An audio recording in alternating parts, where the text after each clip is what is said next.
Assalamualaikum warahmatullahi wabarakatuh. Yazid Ar-Raqashi meriwayatkan dari Anas bin Malik, malaikat Jibril datang kepada Rasulullah pada waktu yang tidak biasa dengan raut muka yang berbeda dari biasanya. Rasulullah bertanya, "Wahai Jibril, kenapa aku melihat raut mukamu berbeda?" Jibril menjawab, "Wahai Muhammad, aku datang kepadamu pada saat Allah memerintahkan supaya api neraka dinyalakan. Tidak pantas jika orang yang mengetahui bahwa neraka, siksa kubur, dan siksa Allah itu sangat dahsyat untuk bersenang-senang sebelum dirinya merasa aman dari ancaman itu." Rasulullah Shallallahu Alaihi Wasallam pun menjawab, "Wahai Jibril, lukiskanlah keadaan neraka itu kepadaku." Jibril berkata, "Baik." Ketika Allah Subhanahu Wa Taala menciptakan neraka, apinya dinyalakan 1000 tahun hingga warnanya hitam pekat, nyala dan baranya tidak pernah padam. Demi Zat yang mengutus engkau kebenaran sebagai nabi, seandainya neraka itu berlubang sebesar lubang jarum, niscaya segenap penghuni dunia akan terbakar karena panasnya. Demi Zat yang mengutus engkau dengan kebenaran sebagai nabi, seandainya ada baju penghuni neraka itu digantung di antara langit dan bumi, niscaya semua penghuni dunia akan mati karena bau busuk dan panasnya. Demi Zat yang mengutus engkau kebenaran sebagai nabi, seandainya sehasta dari mata rantai sebagaimana yang disebutkan di dalam Al-Quran diletakkan di puncak gunung, niscaya bumi sampai ke dalamnya akan meleleh. Demi Zat yang mengutus engkau kebenaran sebagai nabi, seandainya ada seseorang berada di ujung barat dunia ini disiksa, niscaya orang yang berada di ujung timur akan terbakar karena panasnya. Neraka itu mempunyai 7 pintu dan masing-masing pintu dibagi-bagi untuk laki-laki dan perempuan. Rasulullah bertanya, "Apakah pintu-pintu itu seperti pintu kami?" Jibril menjawab, "Tidak, pintu itu selalu terbuka dan pintu yang satu berada di bawah pintu yang lain.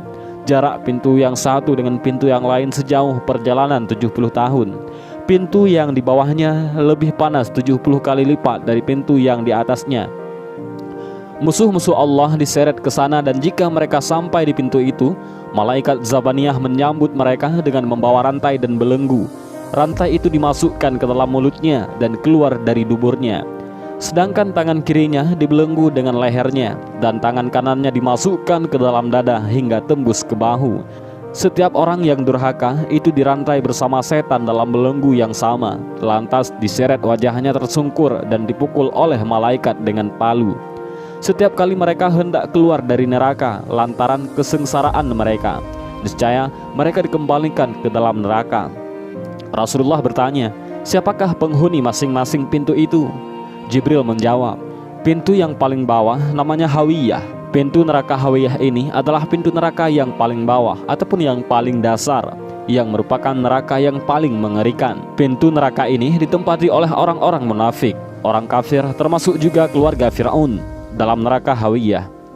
Hal ini sebagaimana arti dari firman Allah, maka tempat kembalinya adalah neraka Hawiyah. Quran Surat Al-Qari'ah ayat 9.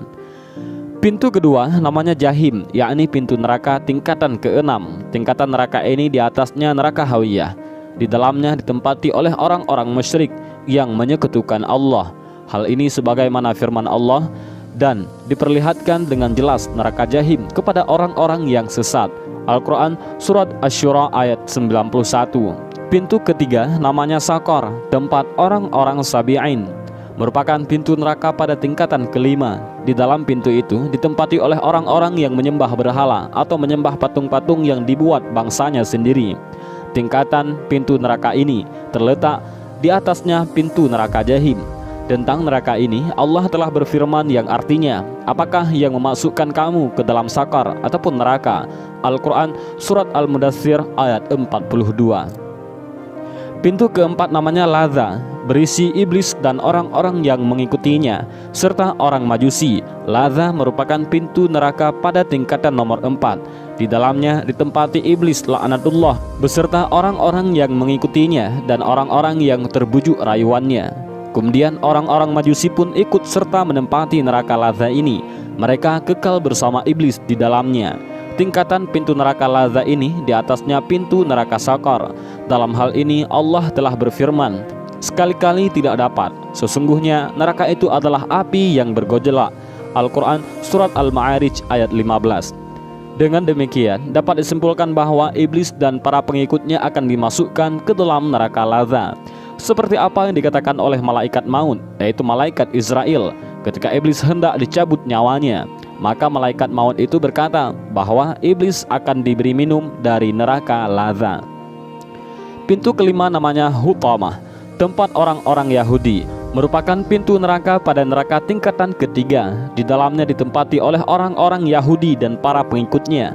Pintu neraka Hutamah ini tingkatannya di atas pintu neraka lazza yang dihuni para iblis. Tentang neraka Hutamah ini Allah telah berfirman dalam Al-Quran, "Dan tahukah kamu apa Hutamah itu? Yaitu api yang disediakan Allah yang dinyalakan." Al-Quran Surat Al-Humazah ayat 5-6. Pintu keenam namanya Sa'ir, merupakan pintu neraka pada neraka tingkatan kedua. Di dalamnya ditempati oleh orang-orang Nasrani dan para pengikutnya. Pintu neraka ini berada di atas tingkatan pintu neraka Hutamah. Mengenai neraka ini Allah Ta'ala telah berfirman, "Dan dia akan masuk ke dalam api yang menyala-nyala ataupun neraka." Al-Quran Surat Al-Insyiqaq ayat 12. Selanjutnya Jibril alaihissalam terdiam karena merasa segan kepada Rasulullah. Kemudian Rasul pun bertanya, "Kenapa engkau tidak memberitahukan penghuni pintu yang ketujuh?" Jibril menjawab, "Pintu ketujuh namanya pintu neraka Jahannam, merupakan pintu neraka yang paling atas ataupun yang paling pertama. Di dalamnya berisi umatmu yang melakukan dosa-dosa besar dan tidak taubat sampai mereka meninggal dunia." Rasulullah pun pingsan mendengar penjelasan Jibril tersebut. Jibril meletakkan kepala Rasulullah di pangkuannya sampai beliau sadar kembali. Salman Al-Farisi datang dan berdiri di depan pintu seraya berkata, "Assalamualaikum ya ahlal baitir rahmah. Apakah saya bisa bertemu dengan junjunganku Rasulullah SAW?" Namun tidak ada yang menjawab, sehingga mereka pun menangis dan terjatuh.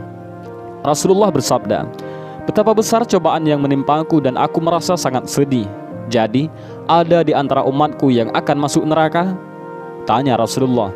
Jibril menjawab, "Benar, yaitu umatmu yang mengerjakan dosa-dosa besar." Kemudian Rasulullah SAW pun menangis dan Jibril pun juga ikut menangis. Rasulullah SAW lantas masuk ke rumahnya dan menyendiri. Beliau hanya keluar rumah jika hendak mengerjakan sholat dan tidak berbicara dengan siapapun. Dalam salat beliau menangis dan sangat merendahkan diri kepada Allah Ta'ala. Pada hari yang ketiga, Abu Bakar radhiyallahu an datang ke rumah beliau dan mengucapkan salam, "Assalamualaikum ya ahlal baitir rahmah.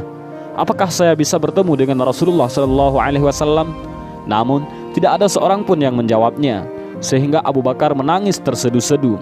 Umar radhiyallahu an datang berdiri di depan pintu seraya berkata, "Assalamualaikum ya ahlal baitir rahmah. Apakah saya bisa bertemu dengan Rasulullah?" Namun tidak ada seorang pun yang menjawabnya, sehingga Umar lantas menangis tersedu-sedu. Kemudian Salman bangkit dan mendatangi rumah Fatimah.